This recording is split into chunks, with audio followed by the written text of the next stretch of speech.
Hello, my beautiful souls. Welcome back to my channel. Please like, share, and subscribe my channel. Thank you.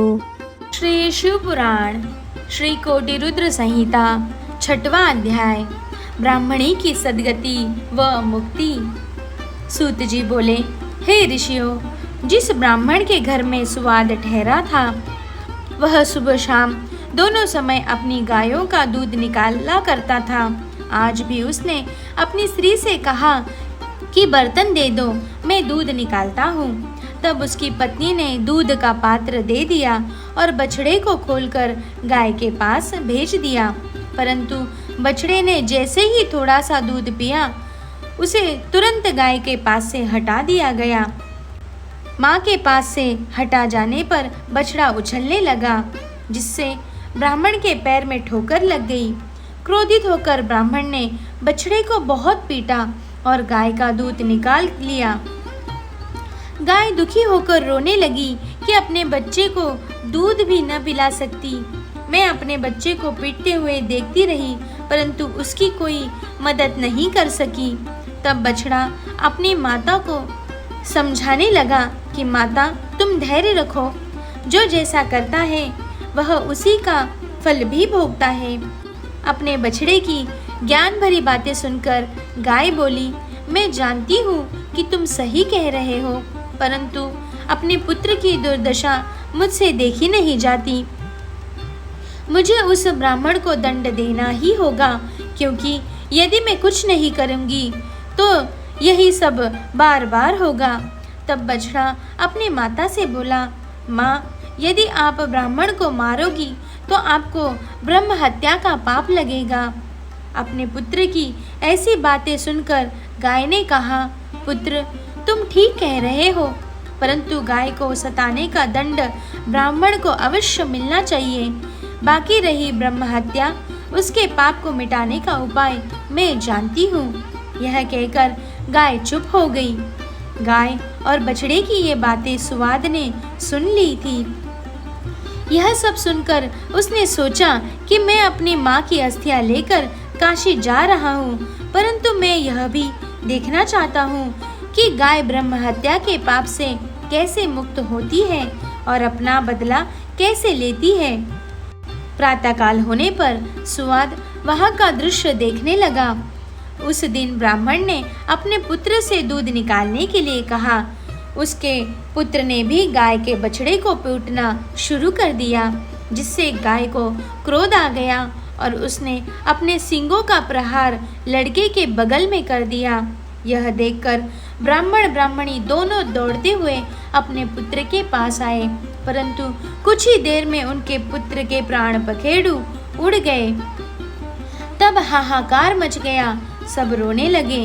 ब्राह्मण ने पीट पीट कर गाय और उसके बछड़े को घर से निकाल दिया। ब्रह्म हत्या की दोषी उस गाय का रंग सफेद से काला पड़ गया। जैसे ही गाय और बछड़ा घर से निकले, वह पाथिक सुवाद भी उसके पीछे पीछे चल पड़ा। वह देखना चाहता था कि गाय क्या करती है और कहाँ जाती है। चलते चलते वे नर्मदा नदी के किनारे पहुँचे, जहाँ पर पहले से ही नंदिकेश्वर महादेव विराजमान थे।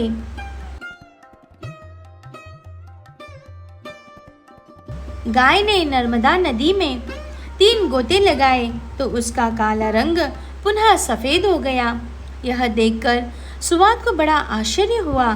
गाय वहां से निकलकर कहीं अन्यत्र चली गई। तब नर्मदा को प्रणाम कर ब्राह्मणी पुत्र सुवाद ने भी नदी में स्नान किया। फिर नंदिकेश्वर का विधि पूर्वक पूजन करने के पश्चात वह काशी को चल पड़ा। रास्ते में सुवाद को एक युवती दिखाई दी, जिसने सुंदर वस्त्र एवं अलंकार धारण किए हुए थे। उसने सुवाद से पूछा, ब्राह्मण देवता, आप इस प्रकार प्रसन्न होकर कहाँ से आ रहे हैं और कहाँ जा रहे हैं? तब सुवाद ने उस युवती को सारी बातें बता दी और कहा कि मैं अपनी माता की आज्ञा को पूर्ण करने हेतु उनकी अस्थियां काशी लेके जा रहा हूँ। तब यह सुनकर वह युवती बोली, ब्राह्मण, तुम बहुत भोले भाले हो। यह तीर्थ अत्यंत पवित्र है। प्रतिवर्ष वैशाख शुक्ल पक्ष की सप्तमी के दिन नर्मदा की पवित्र धाराएं में स्वयं गंगा जी आती है।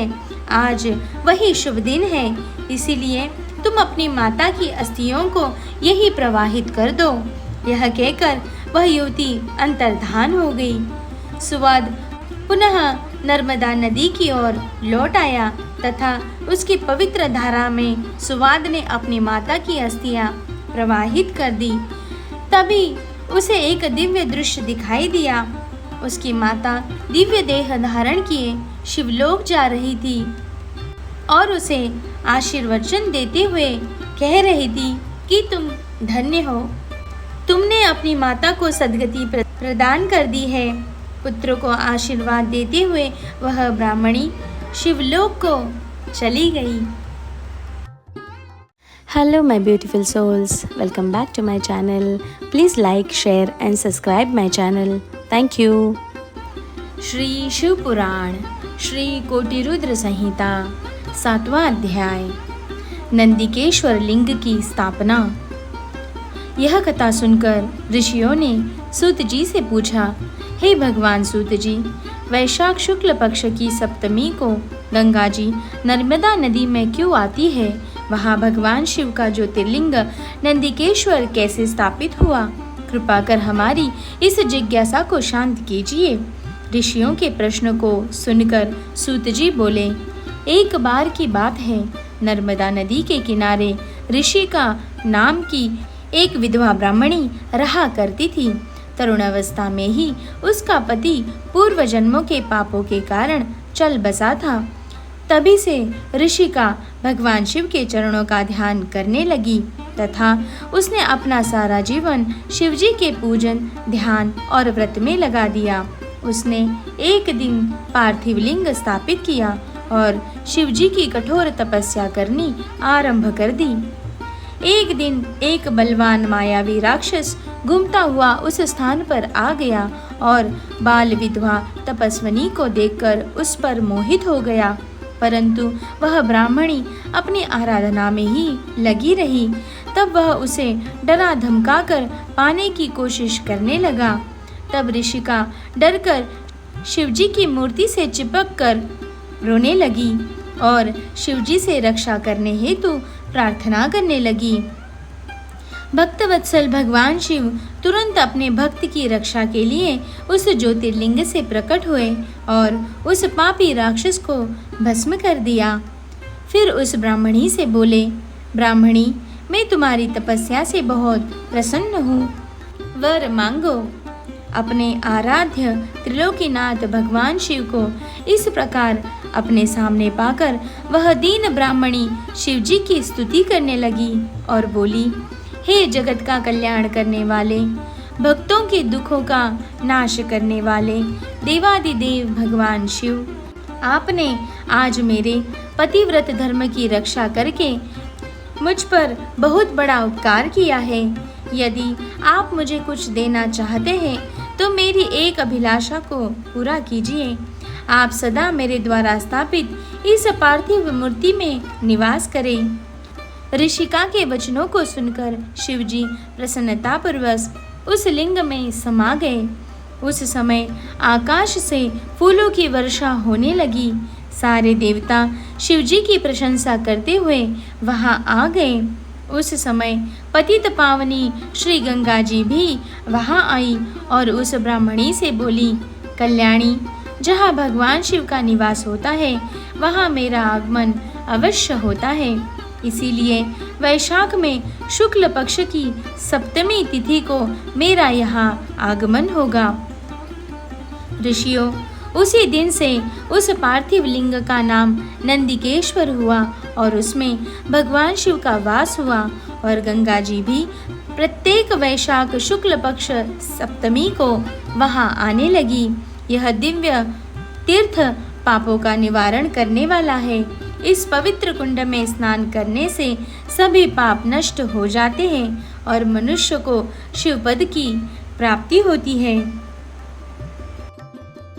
Hello my beautiful souls, welcome back to my channel.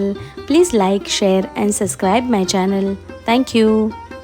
Shri Shiv पुराण श्री कोटिरुद्र संहिता 8वां अध्याय। महाबली शिव महात्म्य। सूत जी बोले, हे ऋषियों, पश्चिम दिशा में कपिला नामक नगरी में कालनेश्वर नामक शिवलिंग है, जिसके दर्शनों से सभी पापों से मुक्ति मिल जाती है। पश्चिमी समुद्र पर सिद्धेश्वर शिवलिंग है, जो सभी कामनाओं को पूरा करने वाला है। इसी स्थान पर बहुत से तीर्थ स्थल है। समुद्र के किनारे गोकर्ण नामक सरोवर है। इसमें स्नान करने से ब्रह्म हत्या के पाप से भी मुक्ति मिल जाती है। जो महाबली गोकर्ण सातों रसातल एवं गुफाओं का भ्रमण करते हैं और सदैव शिवजी का पूजन करते हैं, वे शिव रूप को प्राप्त होते हैं। इस गोकर्ण तीर्थ में जाकर सभी नक्षत्र शिव स्वरूप हो जाते हैं। ब्रह्मा, विष्णु, इंद्र, विश्वदेव, मरुदगण, वसु, सूर्य, अश्विनी कुमार, चंद्रमा एवं नक्षत्र इसके पूर्व की ओर भ्रमण करते हैं।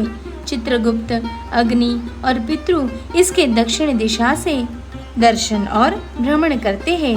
वरुण देव, गंगा, सिंधु और नर्मदा आदि नदियों के साथ पश्चिम की ओर इसका दर्शन व भ्रमण करते हैं। चंडिका, भद्रकाली, भवानी एवं भूत प्रेत पिशाच इसका दर्शन उत्तर दिशा की ओर से करते हैं।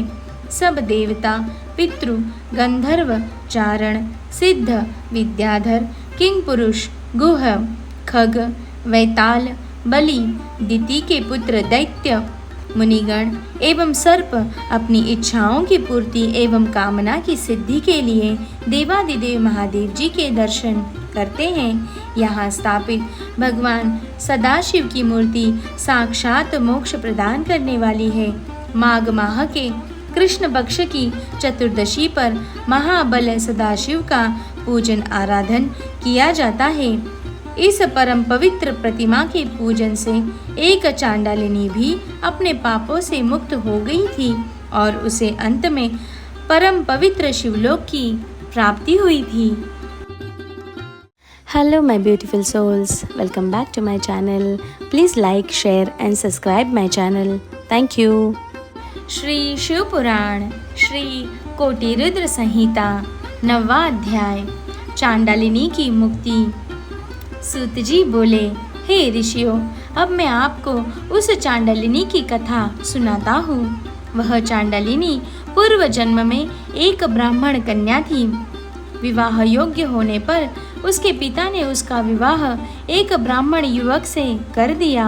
विवाह होने के पश्चात वह भोग विलास में डूब गई। विलास के कारण उसका पति बीमार होकर मृत्यु को प्राप्त हो गया, परंतु उसकी भोग की लालसा पूर्ववत ही रही। अब तो वह स्वतंत्र थी। अपनी इच्छाओं को पूरा करने हेतु वह वेश्या बन गई। तब उसके परिवार वालों ने उसे घर से निकाल दिया और उसे जंगल में छोड़ आए। वहाँ जंगल में भटकते हुए एक दिन वह एक शूद्र के घर जा पहुँची।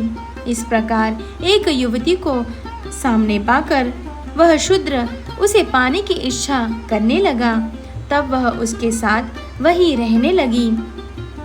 उस शूद्र के साथ रहते हुए उसने मांस, मदिरा तथा अभक्ष्य वस्तुएं खानी शुरू कर दी। एक दिन वह शूद्र किसी कार्य से बाहर गया था। तब उसे बड़ी जोर से भूख लगी।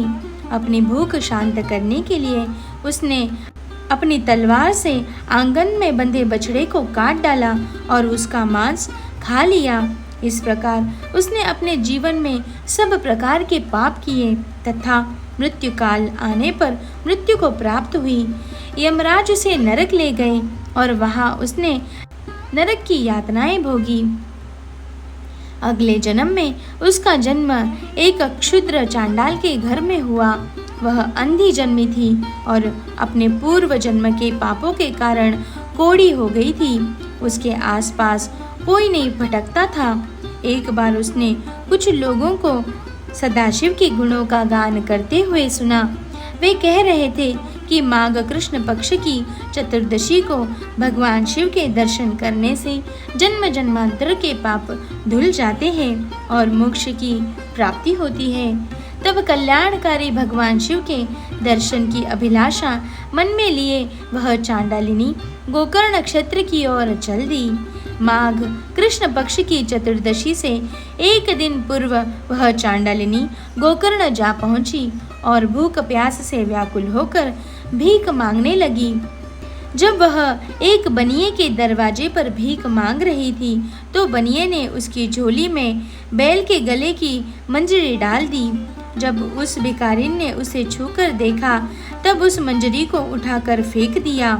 सौभाग्यवश वह मंजरी शिवलिंग पर जाकर गिरी।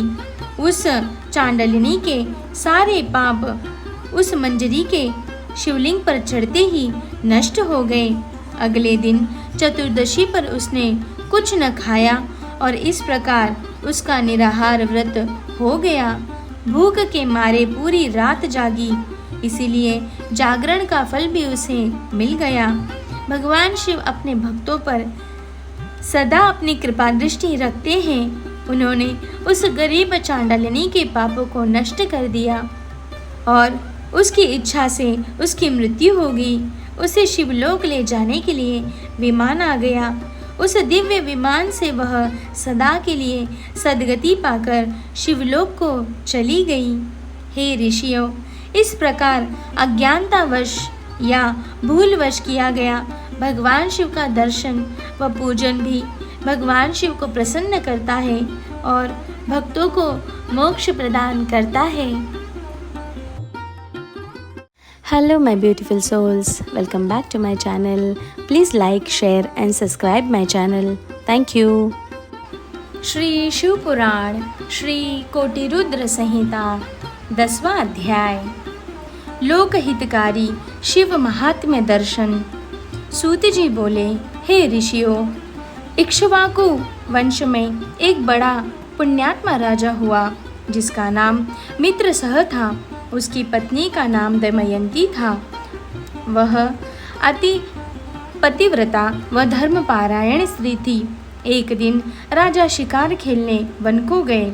वहां उन्होंने कुमठ नामक दैत्य को एक महात्मा को परेशान करते देखा।